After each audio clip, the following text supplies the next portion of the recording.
Scrub a dub dub, what's in the tub? What's going on, my subscribers? Ace here, and today we have the team builder against the SunyShore Spearows, and that is going to be my friend Sykelone.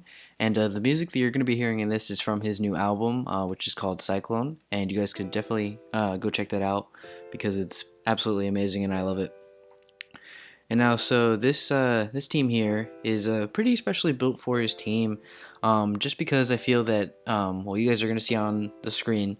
Cyclone's team is consistent of Victini, Togekiss, Milotic, Entei, Reuniclus, Chinchino, Quillfish, Electros, Vibrava, Golurk, Mawile, Tangela, and Illumise. Now, with those threats, he traded out his Mega Pinsir, which I don't really agree with. Well, factoring in my match, which I think is probably one of his hardest matches in the final weeks, I think that Mega Pinsir definitely would have helped him against me, and that was something that really I think he should have kept on his team for the matchup. But I can't do anything about his decisions or anything like that. I just build my team and do what I can. So against this team, I really just wanted to go hyper offensive because I feel like once I can get through that Milotic and the Victini, and or possibly the Entei, whichever he's bringing there, really my physical sweepers on my team can just wipe through his team pretty easily, just because matchup wise he doesn't have a lot that can slow me down other than the Milotic. The Reuniclus a little bit, but I have Durant, so I'm not really worried about that. So we'll get into the team right here and I'll show you guys what sets I decided to bring.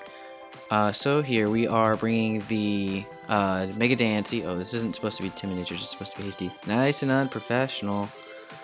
Right there. Okay. So we have the Mega Diancie, and it has Diamond Storm, Moonblast, Stealth Rocks, and Protect. And this set is mostly just because I want to be able to hit both his team on the physical and the special side. And with this Diancie, I really expect to lead off with it so I can get up my Magic Bounce and get off damage on anything that really comes in. Because after I Protect, I outspeed his entire team, barring Choice Scarfer or anything like that. But with Diancie's defenses, I should be fine taking any attack. Even though we have the low HP, we should still be fine. There's only a few things on his team that could really kill my Diancie in one hit. And realistically, with 115 speed, max speed, plus speed nature, nothing's really outspeeding me, and I can get off either a Diamond Storm or a Moonblast. And that's really where I'm going to start popping holes in his team, is from the very beginning.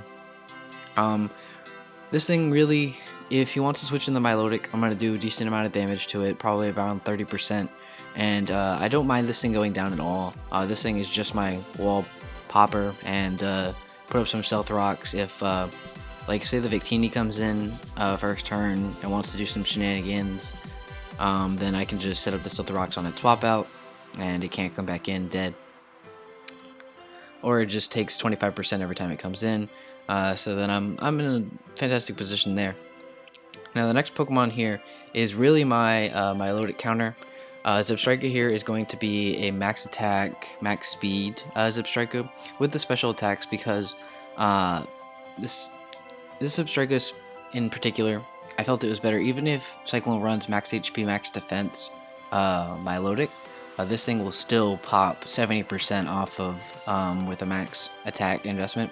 I was thinking about running it Life Orb with the special side, but Milotic's special defense is way too high for it to do enough damage to equal out to Wild Charge at max attack. So that's why I decided to run this one. Running the hasty nature again, because I am running physical and special attacks.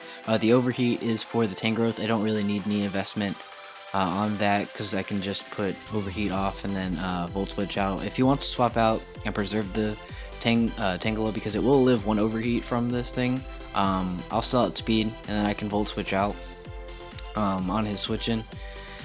And then I have the HP Dark for the possible Victini and Golurk switches, if you think those are switches in. Like if I stay in there, I overheat on the Tangrowth, and he decides to switch into one of those. The next time that comes around, I have the HP Dark, and I can predict that and get off some good damage.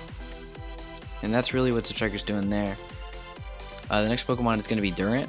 This thing is just a absolute monster. Once I pop through the holes of Milotic and possibly Victini, because this thing will naturally outspeed a Victini, but Choice Scarf Victini is a thing, so I have to be wary of that because Durant doesn't take any fire. Like if he packs like Ember, this thing's probably going down. So this thing is really just, once I get through those two real threats, I can pop through his team with this Durant, and the Diancie, if it's still around, it depends really on the matchup and how he plays this matchup, but I'm realistically thinking that this thing is going to do a lot of work against Cyclone's team because he doesn't really have anything that really wants to take an Iron Head or an X's or even a Crunch, and the superpower there is just like good power on pretty much anything that wants to come in. And now we move on to the best Pokemon, Arcanine, and this is just gonna be our physical wall. It's too good of a wall. I wanted to run Wild Charge on this thing, but realistically, Milotic, because I think Cyclone's probably gonna run it on a physical variant, defensive wise, if he does bring it, then realistically it's gonna take 4 or 5 Wild Charges, and I'm gonna take a Recoil, and I don't want to stay in on a Milotic and have to try and Morning Sun up against it. It's just not a good matchup there, especially when I have a Jellicent that can just kind of wall it out before Marvel Scale. And the next Pokemon I'm bringing is Jellicent. I really wanted to bring Wartortle in this matchup, but with the Milotic there, I have to bring Jellicent. Now I'm bringing Jellicent as more of a defensive investment there, instead of a special defensive special defensive investment, because the almost entire team of Cyclone has a physical attacking side to it, other than the Victini because it's so versatile, being 100 base stats all around. So I thought, like if he's gonna bring Bolt Strike, then I can take one barely, and if he gets a crit, I'm gone. But it's just a good matchup tool there. And like Shadow Punch from a Golurk. Not if it's Life Orb, we're fine. If it's Choice Banded, I might be gone. Really depending on his investments. But I think this is a good investment here. And I've decided on the Shadow Ball over the Ice Beam because I don't really want this thing in against the Tangrowth and going to sleep, because I think this is my Milotic check. And if he wants to swap in either the Victini or the Golurk, which I don't really see him doing, I have the Skull, but I do also have the Shadow Ball in case that matchup does come up. And Will-O-Wisp and Recover. I'm trying not to get too anxious with the Will-O-Wisp because I don't want to give the Milotic Marvel Scale if he does end up bringing it.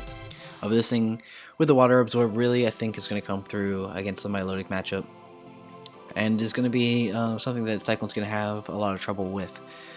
Okay, and the final Mon is going to be another one of my physical sweepers, something that just creates a lot of matchup problems against Cyclone's team.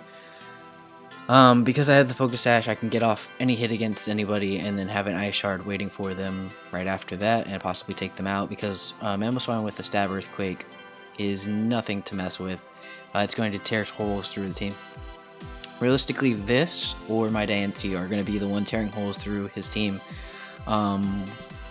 and opening up a hole for either Durant or one of those three real big, the Mamoswine, Durant, or Mega Diancie, just to pop holes through his team, just because I don't think his team is really prepared to face those real well. Like, he has an Intimidator in his Quillfish, but I don't think that's something that really is going to worry me too much. It force a switch out, but after that, Earthquake, even after Intimidate, is still probably going to bop, or just bring it down low enough that it's not really going to matter. And that's really the team right there. I think that this is going to be a pretty good match for me. I think Cyclone's going to have some trouble here. I have all the respect in the world. I can't predict what Cyclone's going to bring, just because he's that type of guy. He brings odd things. But I definitely think that I have the advantage here, and I think that I'm going to be in a really good position to take this match.